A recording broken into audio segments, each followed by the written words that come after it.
Hey again everyone, and welcome back to the channel for another installment in our new figure showcase series. And for those of you not familiar with the channel, which hopefully is not many at this point, we're just taking a look at a newer addition to the collection. So for today's installment, we're actually going back to Star Wars. And look, I know I'm not the most enthusiastic Star Wars person out there, and sometimes that gets reflected on the videos, but this one is actually pretty exciting. We're going to be taking a look at the DX Darth Vader battle damage version by Hot Toys. Now, this was announced in a flurry of announcements from Hot Toys at some point. They had the Samurai Predator, they had a new Amazing Spider-Man, so they basically launched a bunch of exclusives, and this is one of them. And even though I'm not as much of a Star Wars fan as some of you might be, right, Darth Vader is one of those iconic characters, and I may poke fun at the series every now and then, but it's hard to question how iconic Darth Vader is. And then when this was released for pre-order, there's a particular reason that I wanted to get this, which is the fully pre-posed plastic dynamic cape, which you'll see later on in the figure. But that was very exciting to me because visually there was just a lot of appeal there.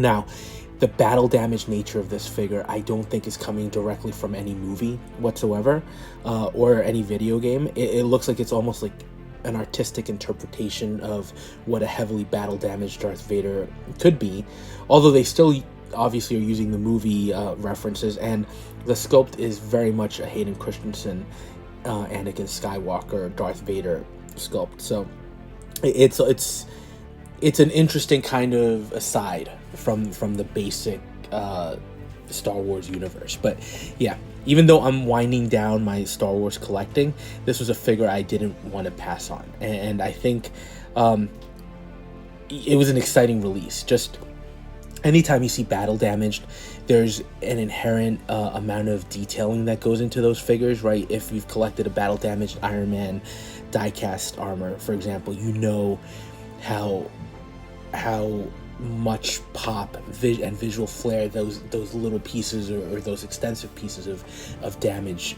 have. And looking at this figure overall, right, what they were going for in terms of the levels of damage was not only coupled with damaging the Darth Vader suit, but even damaging or exposing the elements of Anakin Skywalker that were previously injured from his battle with Obi-Wan. That provided an interesting kind of look overall. So happy to get this one in the collection. It's Darth Vader, so how can you not be excited about a Darth Vader figure, right? Especially something unique like this. So look, let's take a look at everything we're getting in the package here, and it's a DX, and this one, I will tell you that you kind of saw all the levels of the packaging here, but as you unbox this definitely felt like a DX figure.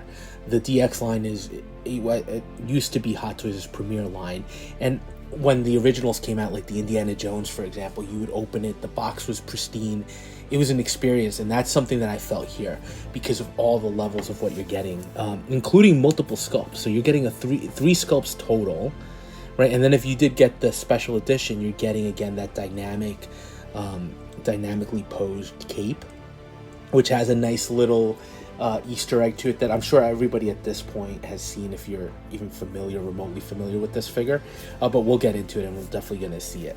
So let's jump into the accessories to take a look at them in more detail. And the first thing's up, the hands. Now, not many here, right? You do get a nice amount. Some of them are pre-posed in kind of those force dynamic poses. So you get the gloved hand, the gloved right hand, essentially. Nicely detailed here, creating with that faux leather ridges that he has on the gloves. And then the other hand is the exposed mechanical robotic hand. Tons of detail work here as well with the nice gold fingertips and then the joints that show kind of the inner workings of that mechanism. So that's pretty cool. Then you get the lightsabers. As is typical here, you do get two versions of them. You get the LED light up one, and then you get the straight hilt with no light up function. And then you do get those two distinctive red blades that we get typically with every lightsaber character, the action posed one, and then of course the straight extrusion. So beautifully detailed. Darth Vader's lightsaber hilt is iconic at this point, and I think Hot Toys recreated it great here. Now, you do get a diorama base here, which is essential if you want to pose the figure with that dynamic cape, just given the weight of it. So what's interesting here is it's kind of, I don't know what it is. It's essentially a floating mechanical platform, but the underside, Hot Toys didn't cheap out on the details here, because you've got a lot of wiring that's essentially kind of connecting, and now the top of the base does pivot in multiple directions to give you some flexibility from a posing perspective, which is great. Now there is also an LED light up function here. This is really cool because it does illuminate the kind of the top portion of the platform, but also underneath you do have those lights that kind of jet down. Now with the lights off, again, it looks great with the lights on, but with the lights off, I mean, you're basically getting that red light shining up and then the red glow below the base that's displaying all those intricate pieces of cable and just mechanical equipment, so it gives it kind of an eerie feel. So really nicely done. I'm definitely a big fan of those. Then as part of the exclusive accessory piece, you do get these added mask accessories. So they're basically to show the sculpt in different levels of damage. One showing kind of just half of his mask and the other just showing a small portion. Nice to have those. Again, the name of the game here is really flexibility of display. And then you do get this this cape. It is wired a little bit, but it's more of a drape cape, and just has the distinctive chain at the top, and it's got the battle damaged elements where you've got that burnt out crispy element at the base. So nice to have. But the selling point for me, without a doubt, is the pre-molded cape. It's a hard plastic, it's dynamic, right? And that's really the scale of this. Is the package is massive when you get it, and the reason is for this cape, right? It takes up the entire bottom tray of the packaging, and it's just really nicely done as well. Again, it's got the elements flowing, it's all broken. It's got a little bit of a red paint application at the tips too, at the edges, to give it a little bit of a hue. Now, as far as the unmasked sculpt, this thing is stunning for something so kind of damaged, right? But it's the unmasked Anakin Skywalker sculpt. You've got tons of tons of like old wounds at the top of his head. Clearly the skin is not decayed, but it's been affected, right, by fire. He's got that burn look to him, and then he still has the distinctive Sith eyes to him, right? The detail work here is just insane. I mean, I don't even know where to start, because usually I'd say, well, you've got the wrinkle effects, but here from the effects on the lips and the entire sculpt basically shows that damage and those burn effects, even his ears. So Hot Toys did a phenomenal job here. And again, you start running into, with this package in particular, you start running into, how do you display him? Because there are just so many options, right? You're seeing him here kind of with that add-on accessory, so you could really have him like displayed as if he's really messed up with the helmet almost about to fall off. Now, what I do think it's interesting, it's a little awkward looking overall. Not to take away from the detail work here, but I don't know that this is my preference, but it's great to have that feature. You do get the fully helmeted sculpt too, which, look, it's that traditional Darth Vader look with the big helmet, the big eyes, and the rebreather. This one in particular, the paint applications are done so that there's a lot of dirt on the lenses and on the surface of his helmet. So I think they went for kind of, he's been in the thick of things and he's messed up, he's dirty and whatnot. So if you want to show him in that more traditional Darth Vader helmet, this is an option. But frankly, I think the whole reason behind the battle damage is to go with the battle damaged. Now, this is the third sculpt that you're getting, which is partially exposed, showing just the Anakin sculpt underneath. You can remove the helmet as well. This is very similar to the one that came with the Darth Vader from the Obi-Wan Kenobi miniseries, where it kind of exposed again that half of Anakin's face, and you can move the eye, actually, which can make it look a little interesting and a little spooky. So, look, the damage to the helmet. These are just beautiful, three beautiful sculpts that we got here. completely. So you get to decide what you want, which is great. From a figure overview look, it's Darth Vader. Again, he's got that classic suit. I know it's changed between New Hope, Empire Strikes Back, and Return of the Jedi.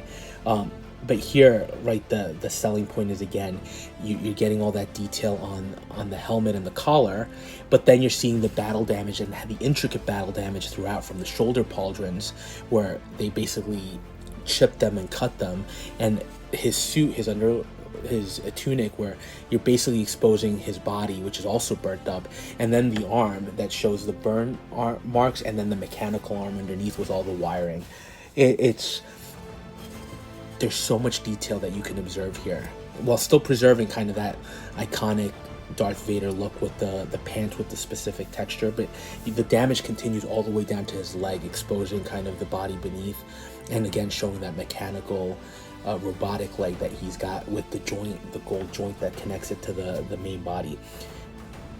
Insane detail. And you can also see the two little connectors there, because there is another light up function that we're going to see with the figure as we pose it up, where you can actually light up the sides of his suit.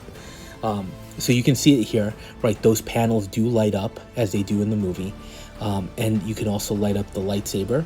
So it does, the adapter for this case does have slots for 3 connectors, so you can get the lightsaber and then you can get the suit itself. That's also beautiful, I have to admit, with the lights off too. Those really come to life. The one thing is, this is a heavy figure from a connection point of view, because you have the suit connector, which has the multiple light up features for the suit and then for the lightsaber, but you also have the base, which is phenomenal.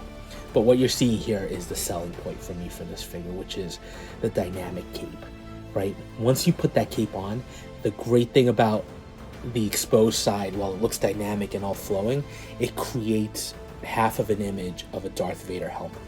That is amazing work.